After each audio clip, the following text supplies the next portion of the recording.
Hello friends, welcome to my channel. അപ്പോൾ ഇന്നത്തെ നമ്മൾ ഇവിടെ എന്താ വെച്ചാൽ ഗപ്പികൾക്ക് ഇപ്പോൾ നമ്മൾ സാധാരണ ക്വാളിറ്റി കുറവൊക്കെ ആയിട്ട് കാണാം. അപ്പോൾ അതെന്തുകൊണ്ടാണ്, അപ്പോൾ ക്വാളിറ്റി മെയിൻറ്റെയിൻ ചെയ്യാൻ നമ്മൾ എന്തൊക്കെയാണ് ശ്രദ്ധിക്കേണ്ടത്, അപ്പോൾ എങ്ങനത്തെ ഗപ്പികൾക്കാണ് ഫസ്റ്റ് ക്വാളിറ്റി പോകുക എന്നൊക്കെ നമുക്ക് നോക്കണം. എന്നിട്ട് ഞാൻ അതെങ്ങനെ നമുക്ക് മെയിൻറ്റെയിൻ ചെയ്യാം എന്ന് ഞാൻ കാണിച്ചു തരാം. ഓക്കെ, നമുക്ക് നേരെ വീഡിയോയിലോട്ട് പോകാം.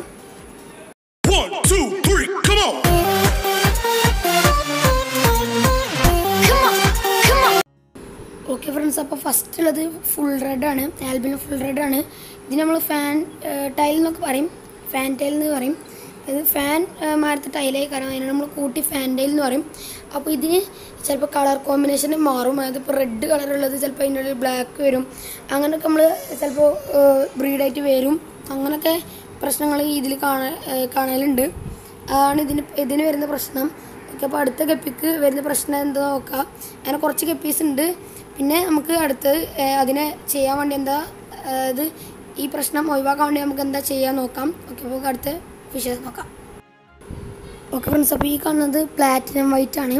അപ്പോൾ ഇതിൽ വരുന്ന പ്രശ്നങ്ങൾ ഈ വൈറ്റ് കളർ ഷെയ്ഡ് മാത്രമാകും. അതായത് കളറ് മങ്ങി തുടങ്ങും. അങ്ങനെയൊക്കെ പ്രശ്നങ്ങളാണ് ഇതിലുള്ളത്. ഇപ്പോൾ റിബണാണ്.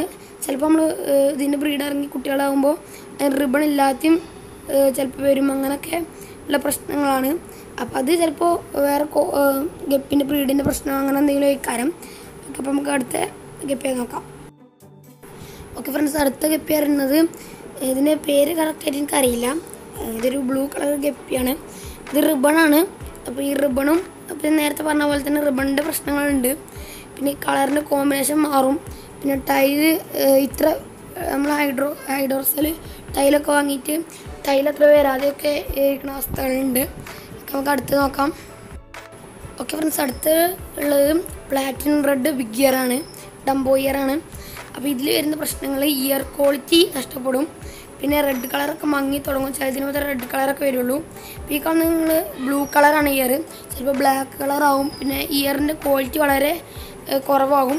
അങ്ങനെയൊക്കെയാണ് ഇതിനുള്ള പ്രശ്നം. അപ്പോൾ അടുത്ത് നമുക്കൊരു ബിഗ് ഇയറിനെ നോക്കാം. ഓക്കെ ഫ്രണ്ട്സ്, അപ്പോൾ അടുത്തുള്ളത് റെഡ് ചില്ലി മൊസൈക്ക് ഡംബോ ഇയറാണ്. അപ്പോൾ ഇതിലും നേരത്തെ പറഞ്ഞ പ്രശ്നങ്ങൾ തന്നെ ഉള്ളൂ. പിന്നെ കളറിൻ്റെ പ്രശ്നങ്ങളൊക്കെ ഉണ്ട് ഇതിൽ. ഓക്കെ, അപ്പോൾ അടുത്ത മീൻ ഏതാണെന്ന് നമുക്ക് നോക്കാം. ഓക്കെ ഫ്രണ്ട്സ്, അപ്പോൾ അടുത്തത് പർപ്പിൾ ബ്ലൂ മൊസൈക്കാണ്. ഇതെല്ലാം ഇയറിലുള്ള ടൈപ്പ് ഒരു പർപ്പിൾ ബ്ലൂ മൊസൈക്കാണ്. അപ്പോൾ ഇതിൽ വരുന്ന പ്രശ്നം കളറ് മാറി ഇറങ്ങും. അതായത് ഇതിനൊരു കളർ ലൈനേജ് ഉണ്ട്. അതായത് ഈ പർപ്പിളും പിന്നെ ഒരു ബ്ലൂ കളറും ഇറങ്ങും. അതിന് ഇതിൻ്റെ ലൈനേജ് അല്ലാതെ ചിലപ്പോൾ കളറിൻ്റെ ക്വാളിറ്റി നഷ്ടപ്പെടും. അത് നല്ല ഇത്ര കാണുന്ന അധികം വാലൊന്നും ഉണ്ടാവില്ല. അതൊക്കെയാണ് ഇതിൽ വരുന്ന പ്രശ്നം. അപ്പോൾ അടുത്തത് ഏതാ നമുക്ക് നോക്കാം. ഓക്കെ ഫ്രണ്ട്സ്, ഈ കാണുന്നത് ജെറ്റ് ബ്ലാക്ക് ആണ്. അപ്പോൾ ഇത് ഫുൾ കളറായതുകൊണ്ട് തന്നെ ഇതിന് ഭയങ്കര പ്രശ്നങ്ങളൊക്കെ ഉണ്ടാകാൻ സാധ്യതയുണ്ട്. അതായത് ഫുൾ കളറുള്ള ഗപ്പീസിനൊക്കെ പ്രശ്നങ്ങൾ കൂടുതലായിരിക്കും. അതിൻ്റെ കളറിൽ വേറെ കളർ വന്നാൽ അതിൻ്റെ റേറ്റൊക്കെ ഡിമ്മാവും. അങ്ങനെയൊക്കെ പ്രശ്നങ്ങളാണ് ഇതിൽ വരിക. അപ്പോൾ അടുത്ത നമുക്ക് നോക്കാം. പിന്നെ ഈ കാണുന്ന ഗപ്പി ഒരു സാധാ ഗപ്പിയാണ്. നമ്മൾ സാധാ നാടൻ ഗപ്പി എന്നൊക്കെ പറയുന്ന പോലെ ഇതിന് ആലോചിച്ച് ചോദിക്കുന്ന പ്രശ്നങ്ങളാണ്. അത് ഇതിൻ്റെ കളർ തന്നെയാണ്. അതും ഇതിനെല്ല തീറ്റ കൊടുത്താൽ വലിയ വലിയ ടൈപ്പ് ഗപ്പികളാക്കാൻ പറ്റും. അപ്പോൾ ഇതിനിറങ്ങുന്ന കുട്ടികളൊക്കെ ഇതേപോലെ തന്നെ ആയിരിക്കും. ക്രോസ് ചെയ്ത് ബ്രീഡൊക്കെ ഇറക്കും എന്നല്ലാതെ ഒക്കെ ഇതേപോലെ തന്നെ ആയിരിക്കും. അത് എല്ലാവരും ചോദിക്കുന്ന ഒരു പ്രശ്നമായതുകൊണ്ട് ഞാൻ ജസ്റ്റ് ഇതിൽ കാണിച്ചു തന്നുള്ളൂ. ഓക്കെ, സാധാരണ ഗപ്പീസൊക്കെ ഇങ്ങനെ ക്രോസ് ആയിട്ട് ഇതുപോലെയാണ് ആവുക, ഈ കാണുന്ന ഗപ്പിൻ്റെ പോലെ. ഓക്കെ, അപ്പോൾ നമുക്ക് അടുത്ത് നോക്കാം. ഓക്കെ ഫ്രണ്ട്സ്, പിന്നെ വരുന്ന പ്രശ്നങ്ങൾ പറയുന്നത് ഇതൊരു കോബ്ര ഫിഷാണ്. അപ്പോൾ ഇതിന് വരുന്ന പ്രശ്നങ്ങൾ വാലിങ്ങനെ മുറിഞ്ഞു പോകും. അപ്പോൾ നമ്മൾ ക്രൗൺ ടൈലിൻ്റെ ഒക്കെ വാല് കണ്ടിട്ടുണ്ട്. പക്ഷെ അത് നമുക്ക് ഇതുപോലെ ആയിരിക്കും ക്രൗൺ ടൈലൊക്കെ. പക്ഷെ സാധാരണ വരുമ്പോൾ വാല് തീരെ ഉണ്ടാവില്ല, ഫുൾ കൊഴിഞ്ഞു പോയിട്ട് ആകെ ഒരു അറ്റത്ത് എവിടെയെങ്കിലും ഇങ്ങനെ ആകെ ഇങ്ങനെ കൊഴിഞ്ഞു പോകുന്നൊരു ഇത് കാണാം. അതിൻ്റെ പ്രശ്നങ്ങളൊക്കെ നമ്മൾ പറയുന്നുണ്ട്. അപ്പോൾ അടുത്ത ഫിഷ് നമുക്ക് ഏതാ നോക്കാം. ഓക്കെ ഫ്രണ്ട്സ്, ഇത് ഒരു ആൽബിനോ കോയാണ്. ഇതിന് റിബണും ഉണ്ട്. അപ്പോൾ ഇതിന് സാധാരണ ഇറങ്ങുന്ന കുട്ടികൾക്ക് ചിലപ്പോൾ ഇതിന് ടൈലില്ലാതൊക്കെ വരും. റിബൺ ഇല്ലാതെയും പിന്നെ അതിൻ്റെ ആ കോയിൻ്റെ തലൻ്റെ മേലെ ആ റെഡ് ക്യാപ്പൊന്നും ഇല്ലാതെ വരും. അതൊക്കെയാണ് പ്രശ്നങ്ങൾ. ഓക്കെ ഫ്രണ്ട്സ്, അപ്പോൾ ഇത്രേ ഉള്ളൂ ഈ കാറ്റഗറി, അത് ഗപ്പീസിൻ്റെ ഈ കാറ്റഗറി. അപ്പോൾ അടുത്തത് ഇതിനൊക്കെ നമ്മൾ എന്താണ് ചെയ്യേണ്ടത് എന്നാണ് ഞാൻ പറയാൻ പോകുന്നത്. അപ്പോൾ ഈ വീഡിയോ ഫുള്ളായിട്ട് വാച്ച് ചെയ്യണം എന്നുള്ളൂ ഞാൻ പറയുന്നതൊക്കെ നിങ്ങൾക്ക് മനസ്സിലാവുള്ളൂ. നമുക്ക് നോക്കാം.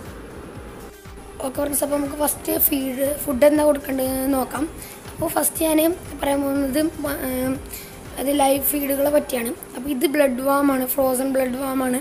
അപ്പോൾ ഇത് നല്ല പൈസ ഒക്കെ ആവും ഇത് വാങ്ങണമെങ്കിൽ. അപ്പോൾ ഇത് കൊടുക്കാം. പിന്നെ വരുന്ന ഫീഡ് മൊയ്നയാണ്. ഈ കാണുന്ന മൊയ്നയാണ്. ഇതൊരു ലൈവ് ഫീഡ് തന്നെയാണ്. ഇത് നമുക്ക് കൊടുക്കാം. അല്ലെങ്കിൽ ഈ കാണുന്ന മൈക്രോബ്സിന് കൊടുക്കാം.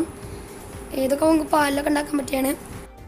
എൻ്റെ കഴിഞ്ഞ വീഡിയോയിൽ ഇതിനെ പറ്റിയൊക്കെ പറഞ്ഞിട്ടുണ്ട്. കാണാത്തത് വേണ്ടി കാണുക. ഞാൻ ഡിസ്ക്രിപ്ഷനിൽ ലിങ്ക് കൊടുക്കാം. അതായത് ഈ ഫുഡുകളെ പറ്റിയൊക്കെ ഞാൻ വീഡിയോ ഇട്ടിട്ടുണ്ട്. അപ്പോൾ പിന്നെ ഇനി പറയാൻ പോകുന്നത് ഇങ്ങനെ ഈ ഗപ്പികൾക്ക് കൊടുക്കാൻ പറ്റിയ പെല്ലറ്റ് ഫീഡുകൾ, അങ്ങനത്തെ ഫീഡുകളാണ് ഡ്രൈ ഫീഡ്സ്. അപ്പോൾ ഇത് ടായോൻ്റെ ഒരു ഗപ്പി ഫുഡാണ്. ഇത് കൊടുക്കാം. ഇത് ഇക്കാരി ഫാൻസി ഗപ്പി പറഞ്ഞൊരു ഫുഡാണ്. ഇതിന് 350 രൂപയോളം വില വരുന്നുണ്ട്. ഇത് കൊടുക്കാം. അല്ലെങ്കിൽ ഇലാർവെൽ കൊടുക്കാം. പിന്നെ പ്രിൻസ്വീനൊക്കെ കൊടുക്കാൻ നമുക്ക് വേണമെങ്കിൽ. ഇതൊക്കെ ടായോൻ്റെ ഗപ്പി ഫീഡ് വില കുറവാണ്, 70 രൂപക്കുള്ളൂ ആ ഒരു കണ്ട ബോട്ടിലിന്. ഓക്കെ, ഇനി നമുക്ക് കുളങ്ങളും ലൈവ് പ്ലാന്റ്സും നോക്കാം. ഓക്കെ, ഇത് ഗ്രീൻ കോബോംബോ പറഞ്ഞ